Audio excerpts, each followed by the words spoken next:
those people that are crazy enough to think they can change the world are the ones that actually do. Have you ever wanted something so badly that it consumed you? That perfect job, relationship, or achievement that you'd sacrifice almost anything to obtain? Most of us have experienced ambition, but few of us cross that invisible line into true obsession. That dangerous territory where passion starts bordering on destructive. But here's an interesting thought. What if obsession is actually necessary for greatness? What if people we consider legends became that way precisely because they were willing to sacrifice everything else? This is the question at the heart of Damien Chazelle's filmography, aka the youngest person ever to win the Academy Award for Best Director. Thank you so much. This is such an honor. I just want to first thank my fellow nominees. I was absolutely honored and floored to be in your company this year. So Barry, Kenny, Mel, Denis, like my eyes are searching, but I know you're here somewhere. Just thank you for what incredible filmmakers you are and for inspiring me with your work every day. He doesn't just make movies about ambition, he explores what happens when ambition transforms into obsession and whether that transformation is heroic or tragic, or somehow both at the same time. Today, we're diving deep into how Chazelle portrays obsession across his major films, that's Whiplash, La La Land, and Babylon, to answer a question that affects all of us. Is obsession the price of greatness?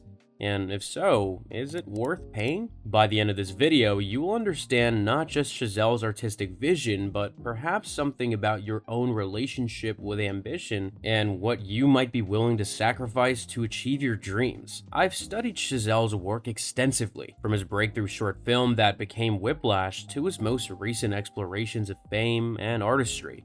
And what makes his perspective so fascinating, in my opinion, is how personal it is. After all, Chazelle himself was once an obsessive jazz drummer with a terrifying teacher, experiences that directly informed Whiplash. I was a jazz drummer myself growing up, and I had a teacher who was very, very hard and tough, and kind of, you know, sort of when you're young, this person comes in your life and you want their approval more than anything else, but you also hate them. So without further ado, let's get into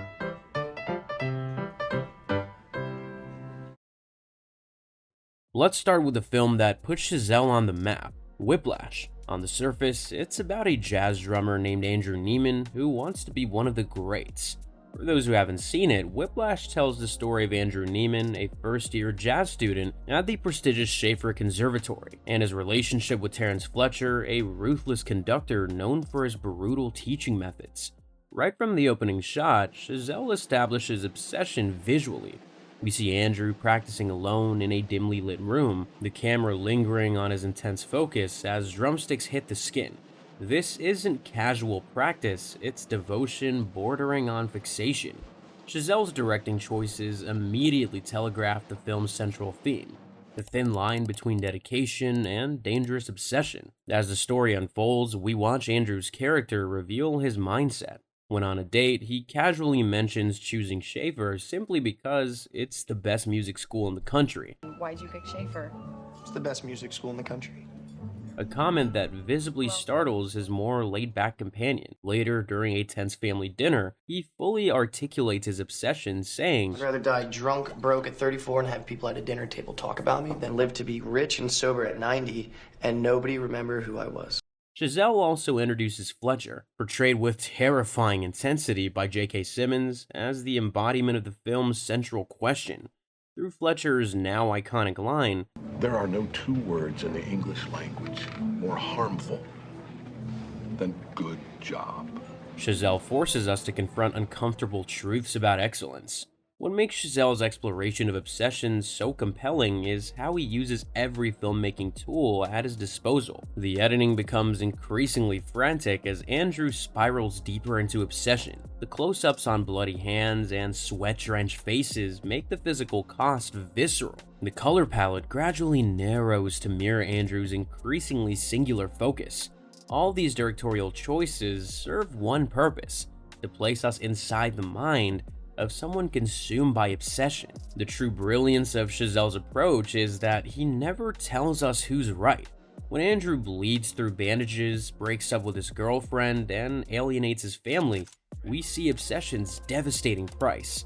But then that electrifying final scene comes along, when Andrew delivers a drum solo that transcends everything that came before. We're forced to wonder, was Fletcher right all along? Was the suffering necessary for greatness? By refusing to provide an easy answer, Chazelle creates a profound study of Obsession's paradox. It simultaneously destroys and creates.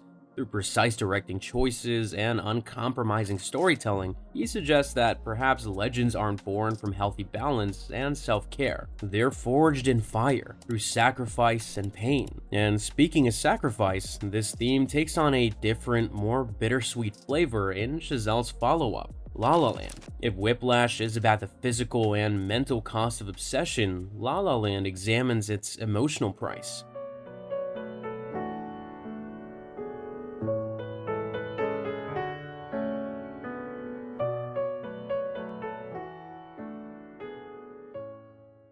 At first glance, La La Land appears to be a romantic musical about two dreamers falling in love in Los Angeles. But underneath these Chazelle-esque vibrant colors and iconic music lies the same question. What must be sacrificed for greatness? Mia wants to be an actress. Sebastian wants to save jazz by opening his own club. They fall in love not just with each other, but with each other's dreams. They push each other towards greatness, believing their love and their ambitions can coexist. But Chazelle is not one to be interested in fairy tales, and as their careers begin to take off, their relationship crumbles. The film's most devastating statement comes in its final sequence, that gorgeous, heartbreaking what-if montage that shows the life they could have shared if either had been willing to compromise their dreams even slightly. However, in Chazelle's view, this compromise would have meant mediocrity. Sebastian wouldn't have his jazz club, Mia wouldn't be a star. Their love, beautiful as it was, had to be sacrificed on the altar of their obsessions. And unlike Whiplash, which ends on an ambiguous note of triumph, La La Land ends with a simple, subtle acknowledgement between former lovers.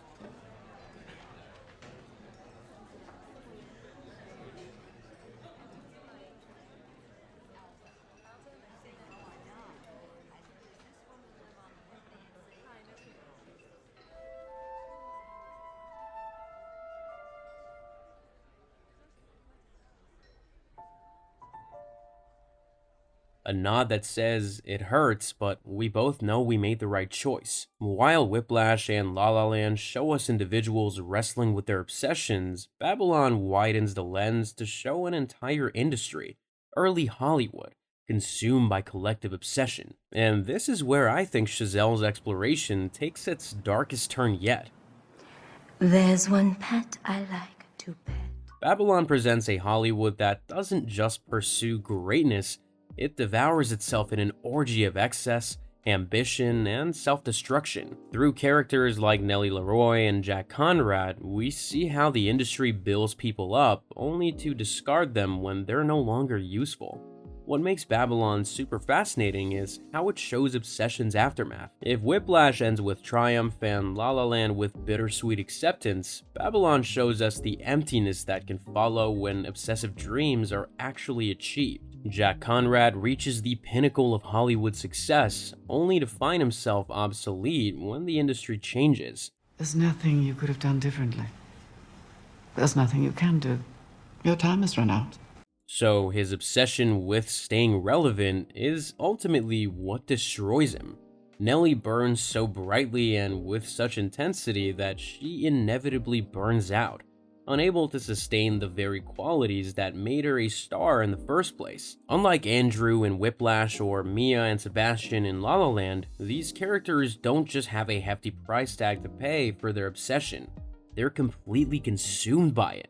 And yet, Chazelle still refrains from simple judgment. In the film's mesmerizing final sequence, we see the transcendent power of cinema across decades, suggesting that perhaps all this destruction creates something eternal after all.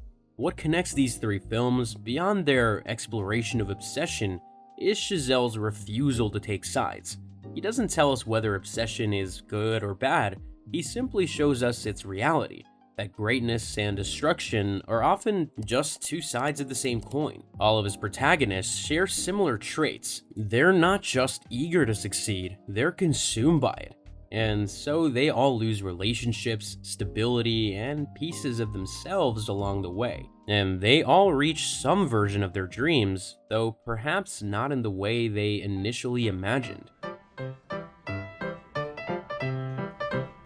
So, is obsession the price of greatness? Through Chazelle's lens, the answer appears to be yes. In his world, true greatness, the kind that changes art forms and leaves legacies, requires a single-minded focus that inevitably damages other parts of life. And is it worth it? That's the more complex question, and one Chazelle wisely leaves for us to answer. In Whiplash, for instance, both Andrew's and Fletcher's triumphant smiles suggest it might be. In La La Land, Mia and Sebastian's paths diverge, but both achieved their dreams, so it's a bittersweet victory. And in Babylon, the cost seems higher, the victory more hollow, but still tinged with moments of transcendence. What I think makes Chazelle's exploration so compelling is how it's informed by reality. Jazz legends like Charlie Parker, whom Andrew idolizes in Whiplash, often lived short, troubled lives consumed by their art. Hollywood's early stars frequently burned bright and fast, discarded by the industry they helped build. Even Chazelle's own journey reflects this theme. He's spoken in interviews about the obsessive dedication it took to get Whiplash made, how he drew from his own experiences as a jazz drummer, how he pushed himself to exhaustion to create his breakthrough. Yeah, I was a jazz drummer myself, and I had a really tough teacher, and so I just pulled from a lot of those experiences. It's the most personal thing I've ever written by far. I storyboarded everything, just drew the whole movie out in like 150 pages of storyboards, and my DP and I just poured through them and figured out a shot list, and then figured out the order of shots, and so everything was really pre-prepared, like up to the T. His rapid rise from indie filmmaker to Oscar winner by age 32 required a single-minded focus that mirrors his characters. I think Chazelle doesn't glorify obsession, nor does he condemn it. He simply acknowledges its power, both creative and destructive, and asks us to consider our own relationship with ambition. And I think that maybe the most honest take comes in La La Land, when Sebastian tells Mia, "It's conflict, and it's compromise, and it's new every time. It's brand new every night. It's very, very exciting." greatness isn't clean or simple. It's messy, contradictory, and often painful. Whether that pain is worth it, whether bleeding for your art like Andrew, sacrificing love like Mia and Sebastian, or burning out like Jack and Nellie is the price you're willing to pay, that's the question Chazelle leaves us with. And ultimately, it's one each of us must answer for ourselves. Which of Chazelle's films resonated most with you? Have you ever crossed the line from ambition to obsession? And if so, was it worth it? Let me know in the comments below. And if you enjoyed this analysis, hit subscribe for more deep dives into filmmakers who challenge our understanding of what it means to be great.